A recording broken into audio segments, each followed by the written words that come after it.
Hello friends, welcome to another vlog on sorted life. তো কালকে আমরা চলে গিয়েছিলাম এসপ্ল্যানেডে কিছু শপিং করতে।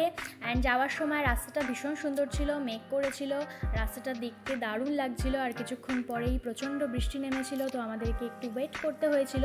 কিছুক্ষণ ওয়েট করার পরে তারপরেই আমরা আবার গেছিলাম।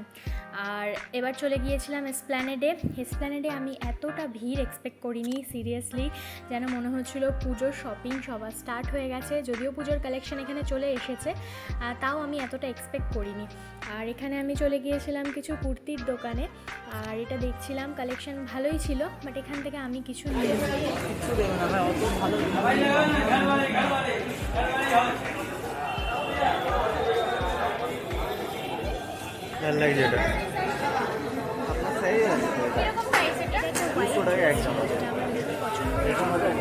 মুখের বিষয়, এটা আমার সাইজে আসেনি, সো আমি নিতে পারিনি। আর এখানে আরও কিছু কালার দেখে নিচ্ছিলাম, বাট আমার পছন্দ হয়নি বলে আমি নিইনি। নেক্সট যে দোকানটায় গেছিলাম সেখানে কুর্তির কালেকশন বেশ ভালো ছিল, তো এখান থেকে আমি দুটো কুর্তি নিয়েছিলাম, আর দুটোই ভীষণ সুন্দর ছিল। তোমরা কালেকশানসগুলো দেখে নিতে পারো। দেন আরও কিছু শপিংয়ের জন্য আমরা যাচ্ছিলাম, আর এখানে বাইরে প্রচণ্ড বৃষ্টি হচ্ছিল, ওয়েদারটা বেশ ভালো হয়ে গেছিলো, যদিও হিউমিডিটি প্রচণ্ড ছিল, তবুও বেশ ভালো লাগছিল শপিং করতে। আর এবার আমরা ডিসাইড করছিলাম যে এবার কিছু খাওয়া দাওয়া করব, তো আমরা তার জন্য মার্কেটটা থেকে বাইরে বেরিয়েছিলাম। অ্যান্ড তোমরা দেখতেই পাচ্ছ এক পশলা বৃষ্টি হয়ে গেছে, পুরো রাস্তাটা ভিজে রয়েছে, চারিপাশটা কীরকম হয়ে রয়েছে ভেজার পর। তো এবার আমরা যাচ্ছিলাম একটা জায়গায় কিছু খাওয়া দাওয়া করতে টুকটাক।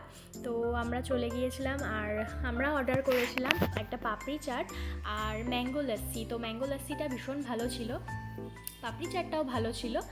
আর আমি দেখছি যে তোমরা অনেকেই আমার ব্লগস দেখছো, বাট তোমরা সাবস্ক্রাইব করছো না। প্লিজ সাবস্ক্রাইব করে পাশে থেকো, প্লিজ সাপোর্ট করো, লাইক অ্যান্ড কমেন্টও করো। প্লিজ কমেন্ট করলে আমার খুব ভালো লাগবে। প্লিজ তোমরা কি দেখতে চাও, কেমন ব্লগ প্রেফার করবে, প্লিজ আমাকে জানিও। অ্যান্ড এবার বাড়ি ফিরছিলাম, অ্যান্ড এভাবেই গেল আজকের দিনটা। তো বাই।